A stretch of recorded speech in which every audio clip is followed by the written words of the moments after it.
Hello there gamers, I am the Ninja, and today we're back again with another episode of Command Block Tutorials. Now this one is going to be a bit redstone heavy, so just get ready to listen. Alright, so today I'm going to show you how you can make your own PvP map, just like Hypixel's new map. Now the way he does it is really quite simple. I haven't actually looked at the way he does it directly, but he does a single death counter, so it's for the entire team, which makes it a lot easier than doing individual player death counters. Now I'm going to show you how to do it both ways. Player death counters, you just simply add something like this onto the end, and then you can actually set it to count the individual players. That way you can set it so that they have a certain amount of deaths depending on how many players there are, giving an advantage to either team if there are less or more players. And then you can set up stuff like that simply using this method right here.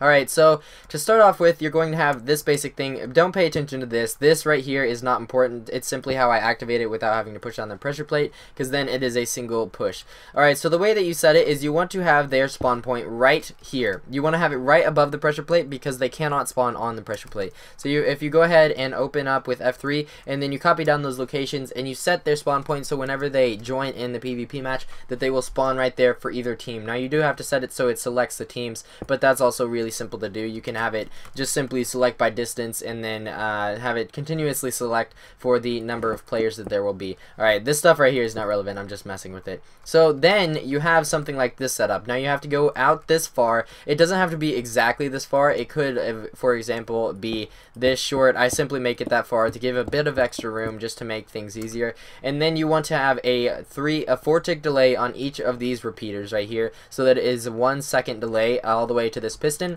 That way it gives time for this middle line right here to die out before it activates the piston, so then it can move on to the next one. Let me go ahead and show you how that works exactly. So if we go ahead and push this like so, it dies out in the middle here, and then it pushes the piston out, and then if you do it again, it will repeat the same exact way. You just simply repeat this first step right here.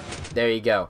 Alright, and it should work infinitely, so however many you want to add, you just simply add another one of these things, and then you can have a pretty much infinite counter, so long as you're willing to take the time to set it up like that. Alright, and next, let me go ahead and show you how to automatically reset it. So you can see that I have something set up over here. Now the way that I have this set up is for whenever the game is over, it'll get down here and it'll activate this command block, and it'll say all have died. I just set it up for an example right there. And then you're also going to have something like this coming over here and going, let's put it, we'll put it right here. I know this is not the ideal setup, but it is simply for example, and I just turned my brightness up for no reason whatsoever. Alright, so let's go ahead and attach this like so, and then whenever it is finished, it will go through these repeaters and it will reset it all after it is done by activating these pistons here, and it'll reset the counter. That way you can repeat the same thing and just do it over again. So let's go ahead and test it out once. So that's one death counted, 2 deaths counted, like so, and then for the 3rd death it will then activate that, and it'll reset all of this. It should reset all of this. Alright, I think I didn't put enough of a delay on there. Oh wait, it actually died out. Let's go ahead and stick a repeater on here so I can show you again. Now nothing was changed, so let's go ahead and activate this 3rd death again. There we go, and it should work now.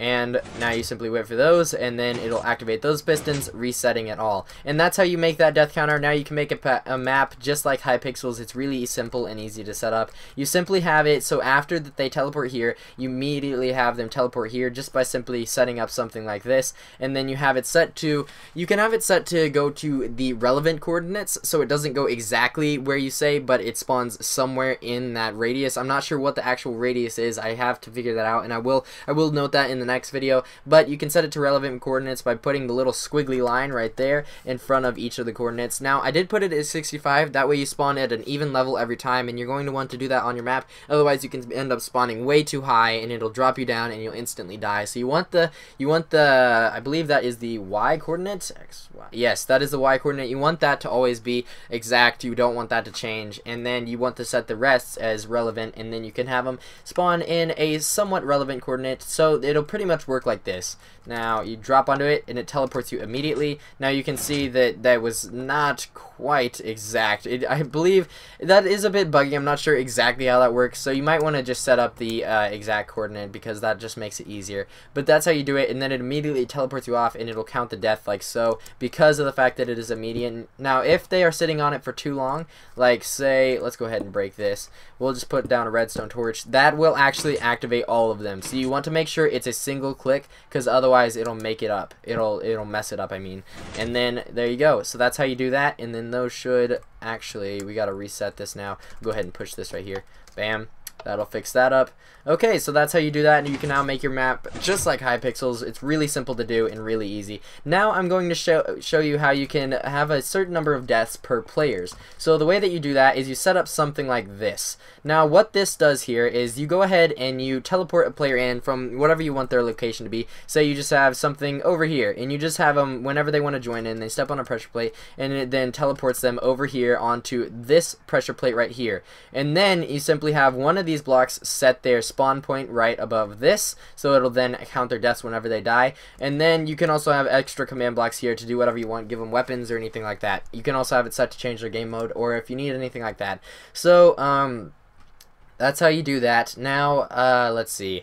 This right here, it might look a bit complicated, but you have to have a redstone torch, a converter pretty much right here, so that this is constantly activated. Once this piston right here, let me go ahead and reset this. So at the moment, this one, it's not blocking off. As you can see, pushed out pistons do not block off the redstone, only blocks do. So whenever it is reset, it won't be pushing this block back, because this piston is already activated and it won't be able to do that. So then whenever this redstone is turned on, this won't be counted. So you want that to be turned off, and that's what this does here. So whenever this is pushed, it will then activate that torch, and it will push that piston, and then you have it reset. So now it always counts that death, and you just simply have it do that by whenever you could have it set up so it counts each individual player. But like I said earlier, or haven't said earlier actually, this counts 3 times. So it has 1 counter, 2 counter, and then the 3rd to activate it. So you can have it set so that the first player, because of the fact that he doesn't need one of these, because you have to have one normally set to just activate it, you can have the first player set up right here so that has a delay, and then you simply spawn them in at the same time. So they will hit it, oh balls, okay, but they will hit it at the same time, and that will immediately reset it. And then as you can see, if I push this one, bam, it has enough time to adjust, and it'll push that back like so. And there you go. So that's how you make that. I know I might have not explained this to the best of my ability, you might even say, but I did try my best to explain this. I'm sorry if I'm stuttering. I'm used to live commentaries and not exactly like this, but I am getting better at it, and I hope this little tutorial helped you guys out some. It's a pretty simple invention, and it works pretty well. It works very efficiently. As you guys can see, I have used it on my map over here that I've been working on. Now, I'm still not going to tell you guys what this is, because it's still a work in progress, but soon enough you guys should know, and I think you guys are going to be surprised by what it is, and it will probably end up blowing your mind. So just be ready for that. And my goodness, did it snow. Ah, gosh, that's obnoxious. Snowed all over everything. I gotta fix that. But anyways, that's gonna be it for today. I hope you guys have enjoyed this little tutorial. If you have anything you want to know how to do with command blocks, or if you have any ideas for something you might be able to do but you're not sure how to make it happen, just let me know in the comments below, and I will be able to help you out with that. You can make just about anything happen with command blocks if you just really put your mind to it and think about it for a while. And yeah, that's gonna be it for today. Be sure to rate, comment, subscribe, and share. This has been the 8-Bit Ninja with another episode of command block tutorials, and next time we're probably gonna go a bit more in depth with command blocks, and maybe not so much redstone, but more command blocks in this series, because that's what I want to do. And I might also be showing you guys what this is in the next episode, so you guys be ready for that, because it's going to be exciting. Alright, that's going to be it for today, so be sure to rate, comment, subscribe, and share. This has been the 8-Bit Ninja with more of the command blocks tutorials. Peace out, the 8-Bit Ninja.